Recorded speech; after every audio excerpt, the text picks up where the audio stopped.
Hello there, Eric back again, your Learning Futurist, and I have a question for you. If Facebook, Google, Microsoft, basically every website on the internet is watching you, collecting data about you, who's watching them or collecting data about them, right? This is spurred on by some recent news coming out that Facebook is denying researchers, legitimate research into how political ads work, into how advertising works, into how the social media landscape is affecting society and people's psyches. And so, why does Facebook not like this? And what does it mean for regular people when it comes to oversight of these companies that have data about all of us? So, who collects data on the data collectors? Coming up in this video.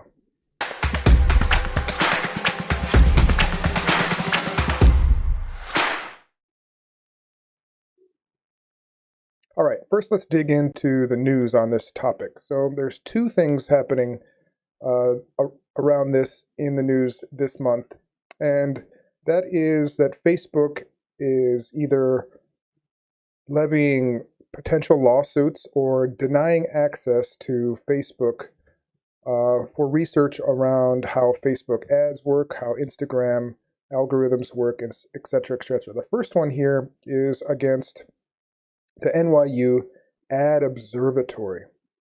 And the Ad Observatory at New York University was gathering volunteers to put like an extra layer of data collection on people as they used YouTube. So you can kind of detect and see who they were targeting with ads and mostly political ads. So we can start to research and get an idea of people's behaviors and how that affects the ads they see on Facebook.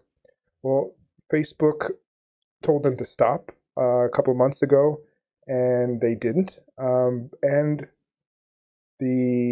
all the accounts connected to New York University were then now cut off, and they now are in talks in either switching up how they're doing their research or maybe even getting some lawsuits filed against NYU. Now, is this a move on Facebook to kind of squash possible bad things that might come out about their algorithm and the data that might be collected on them?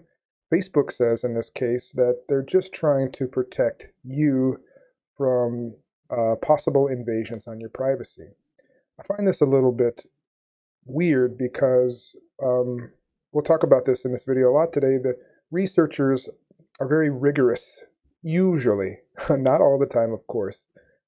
Researchers are humans too, but there's a lot that goes into data collection and how data is collected, and the idea of consenting research participants is big when you start to get into the research world. So there's a lot of ethics, a lot of thought about biases and the possible harm that collecting data goes into these types of processes. So Facebook saying that they are the ones that are protecting you from the researchers is a little bit odd to me, at least.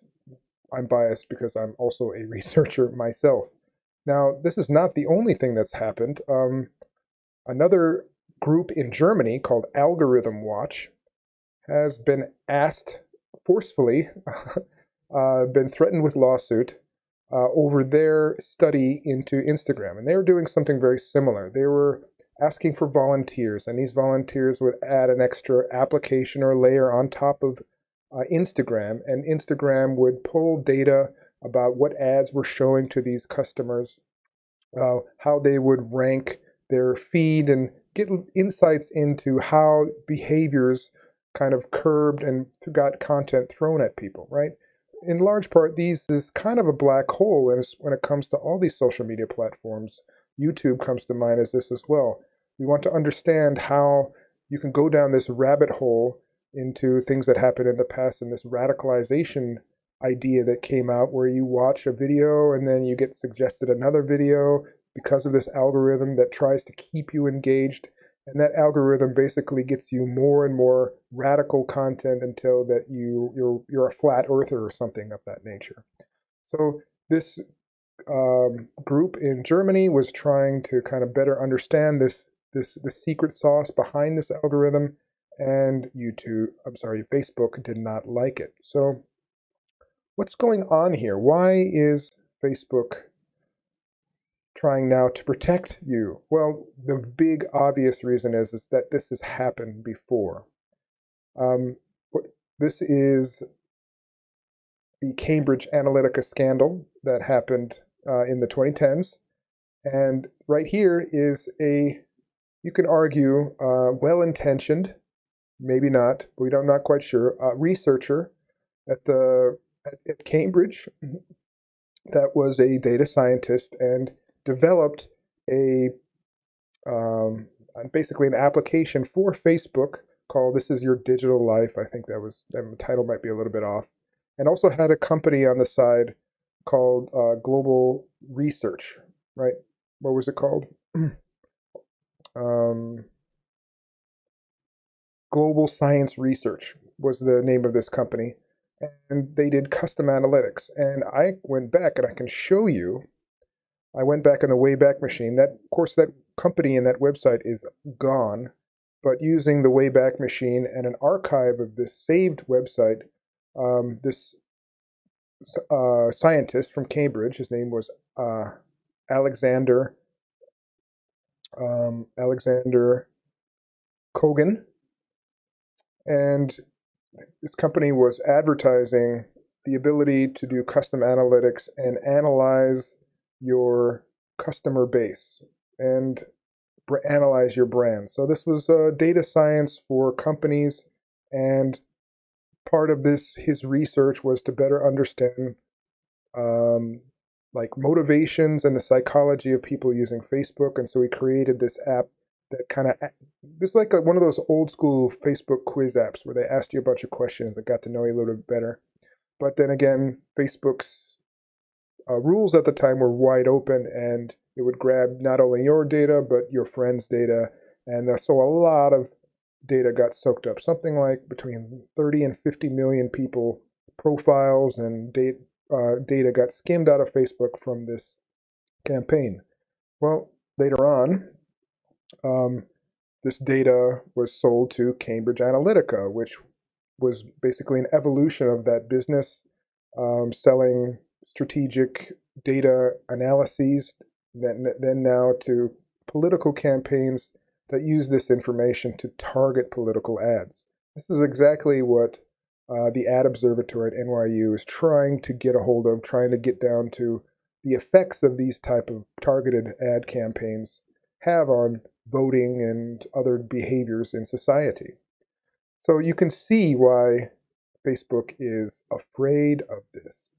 I have a couple of other kind of ideas and theories about why Facebook, of course, is leery of people doing research on it. And one of them is the idea of protecting their monopoly on the advertising secret sauce of their algorithms. So they target people with ads. They're one of number two, just behind Google, as far as having the ability to rake in revenue by selling targeted ads to people based on their behaviors online. And so they get to set the prices. They know who's using the data. They know what things are worth. If that were a little bit more commoditized, if that the ability to know how many people are getting targeted to more people, perhaps the value of their service might go down. So this also, I think, this is a little speculative on my part, I think this might be just another measure to have less information out there in the world that could hurt their bottom line. Now, sure, why not? But that's also just my opinion. Now, let's also kind of compare this. I'll put a little bit more conjecture into this, and I want to compare this to past research in past situations where the global situation, the global society, the environment was impacted by companies that were supposed to be in charge of their own systems and they didn't have enough outside oversight. So the tobacco industry, a frank statement to cigarette smokers was the first time the tobacco industry got together and basically put out an ad admitting that there is some very serious health risks to smoking. Before that, they were doing a lot to curb the um, the effect of public research about cigarette smoking and its health uh, non-benefits, not benefits, but deterrence. The other one here is ExxonMobil in the oil industry, right? Did some very cutting-edge research in the 70s, it's found out, and after concluded their own research, found out that 40 years later that they kept still doing everything they could to deny the science of climate change. Now, this is a little bit of a jump to connect these ideas, but bear with me on this. So if the tobacco industry was denying and wanting to deny the science behind the health risks of tobacco, and the oil industry was taking a resource out of the earth and then denying the bad ramifications to the environment, it might also be that Facebook is collecting the resources of behavioral surplus, people's behaviors, people's data, and there are some absolute bad possible effects to society, to the voting system that we saw, to other types of attention deficit disorder. There's all types of possible things that we could be finding out in the future if more and more research were to be done. And this would also hurt Facebook's bottom line. So we went from health risks to environmental risks. Now we're dealing with psychological and societal risks with the ubiquity of having companies like Facebook in the middle of public discourse when it comes to, we talk about politics and everything that under the sun on these things. So Facebook knows more than anybody in their internal research the effect on this has on various aspects of life and society. And so I'm worried that just like in the tobacco and the oil industry, they see something, and so there's might be incentive or pressure or concern about outside people looking into this as we move towards the future and we get to start to understand the more of the bad effects of having this type of engagement algorithm, this engagement machine, websites and other ad-driven platforms that are just trying to every which way grab your attention and keep you on their platforms. So that is probably the biggest thing I think overall that may be happening with this particular issue. But let's go back to the idea of researchers and doing research with Facebook's data. And so a lot of researchers, a lot of data scientists, a lot of people wanting to do good in the world can do a lot of good with what data, like companies like Google, Facebook, etc., have about people. There's so many different areas that could benefit society and individual people's health, the environment, waste management, infrastructure, and other types of research that can be greatly beneficial to society and us using these big data platforms. But how we go about partnering with, as researchers, with big data to do it safely, to do it properly, is not that easy an issue to kind of climb. If I were to say maybe one kind of overall kind of mindset that might be needed in this area is that we need more data scientists. We need more people thinking about the protection of data, protection of privacy, protection of data collection issues in the public sphere doing public things, right? So more, it's always the case, especially in big tech, that our lawmakers and our public servants are getting more and more behind about what's happening, what's going on, and what the real issues are when it comes down to the issue of everyone's data and collecting data. Another thing that comes to mind is passing maybe some legislation that puts more data in the ownership of the people who generate that data. So things that happen with that data, you have more control, you have more rights over what happens with it. So if somebody like Facebook wants to make money off of the data it makes from you, that could go from training an AI system that's going to make tremendous amount of money in the future. Big companies like Facebook and Google are going to make trillions of dollars in the future because we are helping train AI systems by using their platforms.